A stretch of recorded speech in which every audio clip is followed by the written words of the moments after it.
as we have discussed earlier about the carrier-mediated transport mechanism. So in the carrier-mediated transport mechanism, we are having two different type of mechanisms. One is facilitated diffusion and the second one is active transport. Okay, so this is the active transport.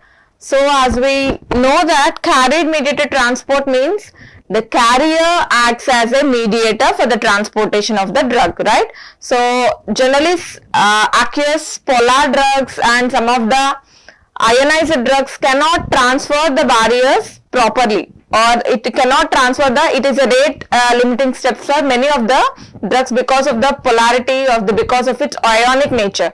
So for such type of drugs we are using the carrier. So this carrier will get linked to the drug molecule and it will transfer the drug molecule to the other side of the membrane, and again the carrier comes back to its original position to take the fresh molecule, right?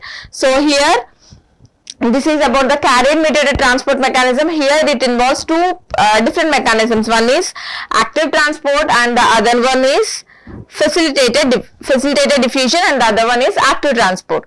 Coming to the facilitated diffusion, if you see here, it is a carrier. Okay, it is an intrinsic factor and it is an intrinsic factor, and this is a drug. So the carrier acts as a mediator. So what is happening here? The carrier will link to this vitamin B12 and intrinsic factor, and all together forms a complex that we are calling as B12 intrinsic factor carrier complex.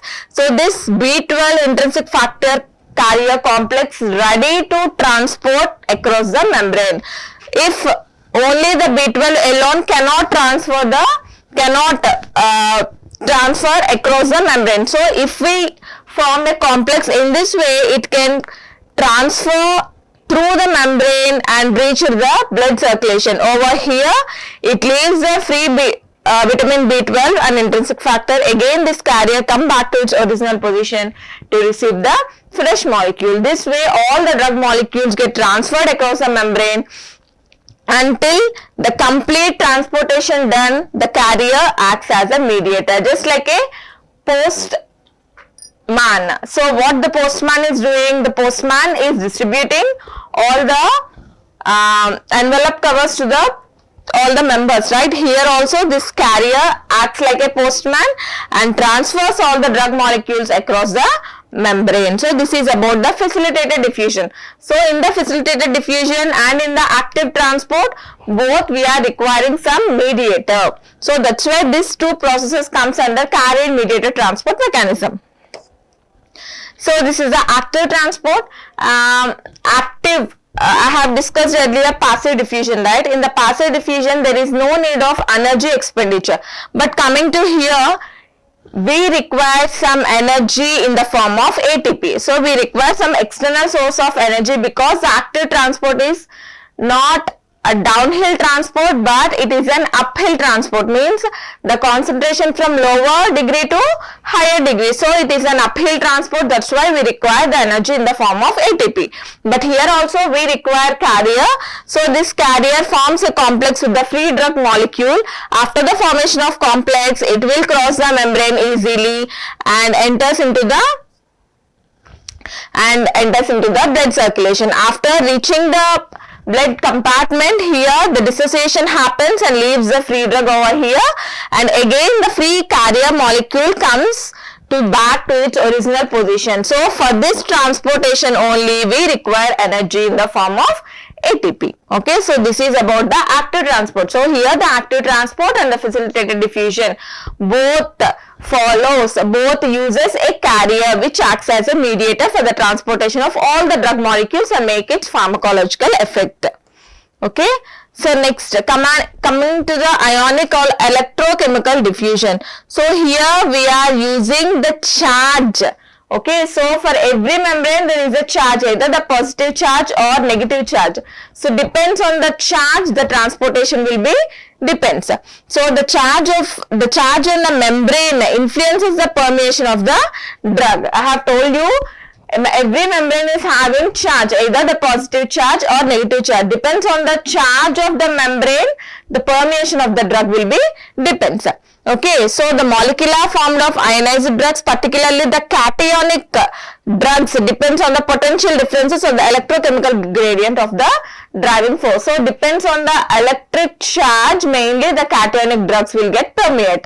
Okay, if it is favors to the cationic drugs, the drugs will permeate very rapidly. If it is not favoring to the cationic drugs, the cationic drugs cannot cross the membrane easily. Okay, a cationic drug repelled due to the positive charge. If cationic drug means a positive charge, if the membrane is also having a positive charge, what will happen? Both will get repelled with each other. If it is an opposite charge, it will get attracted and cross the membrane. So here it depends on the energy, that is the kinetic energy.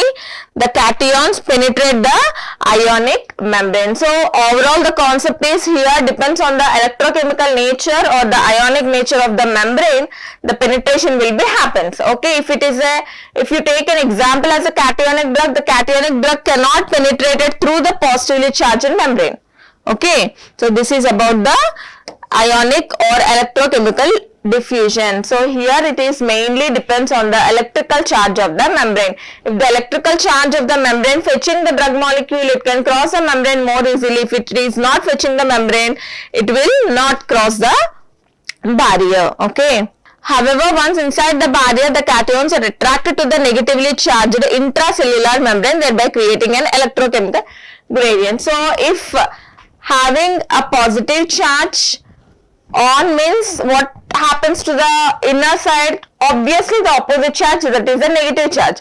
But if it is having some difficulty to cross the outside of the membrane, it is a rate determining step. But if it crosses the membrane and enters into the inner side of the membrane, means what will happen over there? It is a negatively charged. So this positive and negatively charged will be attracted with each other and produces the good effect and cross the membrane more easily and enters into the blood circulation. So here it follows downhill transport, means from higher concentration to the lower concentration. Generally from higher concentration to lower concentration is followed by passive diffusion, right? Here also it follows the electrical gradient, but still here the lower concentration, this drug moves from a higher concentration to lower concentration, it is said to be moving down the electrochemical gradient. Here it is depends on the electrical gradient. If coming to the passive diffusion, it is following the concentration gradient, but here it is following the electrical gradient, means depends on the charge. But both are downhill transport, means from a region of higher concentration to the region of lower concentration, means there is no need of energy expenditure in the form of ATP. Okay, this is the ion pair transport of the cationic drug. So here also we are having some endogenous anion as a carrier. So this cationic drug get fixed with the endogenous anion and forms a complex, and this complex will get diffused through the membrane more rapidly. Over here the free drug will get dissociated from the anionic compound and again it produces the pharmacological effect. For example, if it is a positively charged, if the cationic drug coming to here, means what will happen? It is a positive charge, it is a positive charge. If both are positive charge, what will happen? It will get repelled with each other. But here what we are doing, we are forming a complex with an anionic compound. Anionic means a negatively charged compound, so it will form a complex. So here we are having some negatively charged compound, that's why this negatively charged compound helps to transfer the cationic drug across the membrane and reaches the blood compartment. Okay, so this is about the ion pair transport. So here also we are using a carrier as a mediator for the transportation of the drug, but it is mainly depends on the charge of the particular membrane or the particular drug. Okay, so this is an ion pair transport, means pairing with ions.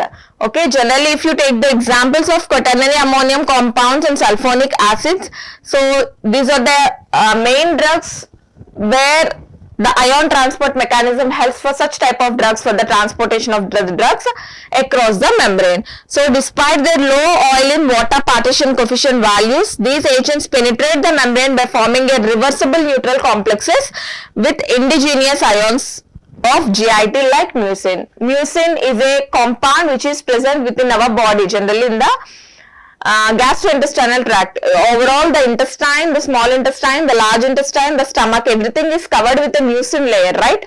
So here what is doing, irrespective of partition coefficient, whether it is having the positive charge or negative charge or the water phase or oily phase, irrespective of all the things, it will get penetrated across the membrane by forming a complex with the mucin membrane, mucin cells. So it will get binded to the mucin cells.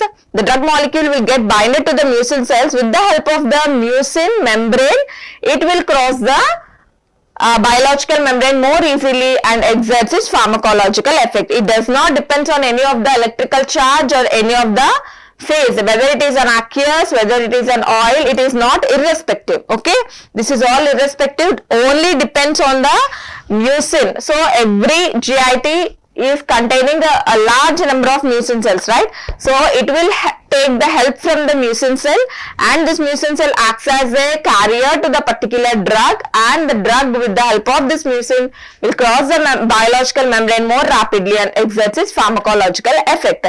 Examples of this drugs which uses the ion pair transport mechanism is quaternary ammonium compounds and sulfonic acids. Okay, this is about the ion pair transport.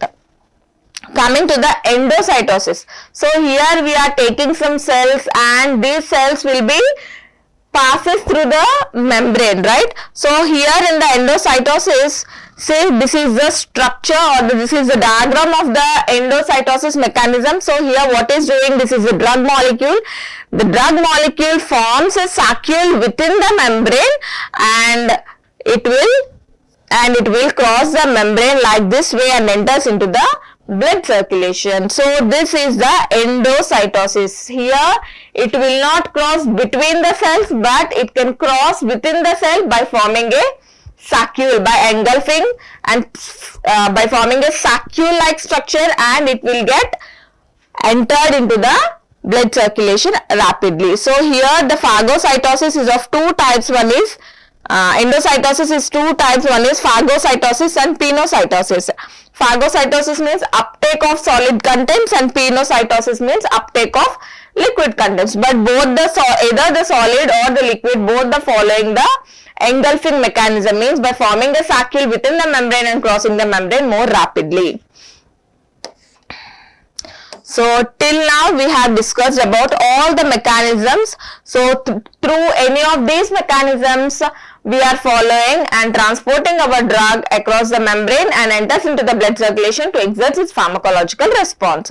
Okay, coming to the factors influencing the gastrointestinal absorption of drugs. So here if you observe, we are having different types of factors, mainly the pharmaceutical factors and the patient related factors. Again, these pharmaceutical factors are of two types. One is physicochemical properties of the substances and dosage form characteristics.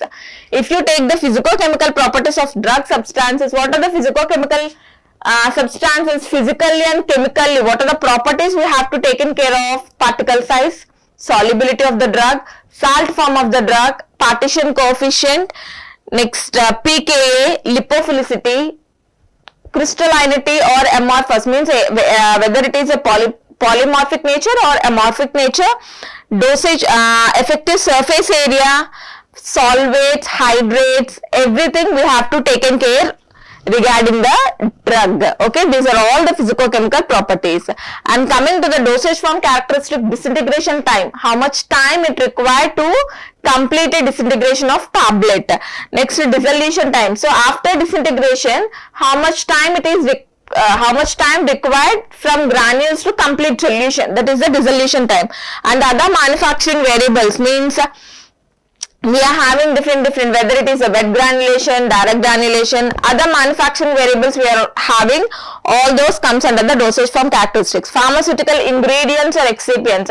So other than drug, we are using different types of ingredients like diluents, disintegrants, emulsifying agents, suspending agents, next binders, thickening agents, wetting agents, viscosity agents, coloring agents, tasting agents, flavoring agents, different type of agents, next polymers. So different types of ingredients we are using to make a perfect dosage form along with the drug. So all those ingredients comes under the dosage form characteristics. Next, nature and type of dosage form. So which type of dosage form we are preparing, whether it is a tablet, capsule, solution, suspension, emulsion, powder, whatever dosage form we are using, what type of factors we have to take care of to prepare a particular type of dosage form, we are discussing here. Coming to the product age and storage conditions. So after the preparation of a particular dosage form, whether it is a tablet, capsule, powder, solution, syrup, whatever. So after the preparation of a dosage form, so what type of precautions, what type of care and what type of storage conditions we should maintain, we have to taken care of. Okay, so that is also comes under the dosage form characteristics. Next, coming to the patient related factors. So every patient will not suit a particular drug, right? So for example, if you take a paracetamol, some people will be flexible to syrup, some people will be flexible to emulsion, some people will be flexible to tablet. If we are taking a tablet, some people need only 250 mg, some people will need 500, some people will need 650 mg of paracetamol. So depends on the age and depends on the properties of a particular human being, we have to prepare a tablet. So all those all comes under the patient related factors. First one is age, second one gastric emptying time, intestinal transit time, disease stage, whether the particular patient is having any diseases, we have to choose. So before taking a tablet, during a course of a tablet medication, what type of foods they are taking, we have to taken care of. And the enzymes, so after absorption and distribution, the other important factor is metabolism. So after administration of a tablet into the body, some metabolism will be takes place, which results in formation of an inactive form of drug from the active form of the drug. So everything we have to take care of regarding the patient related factors.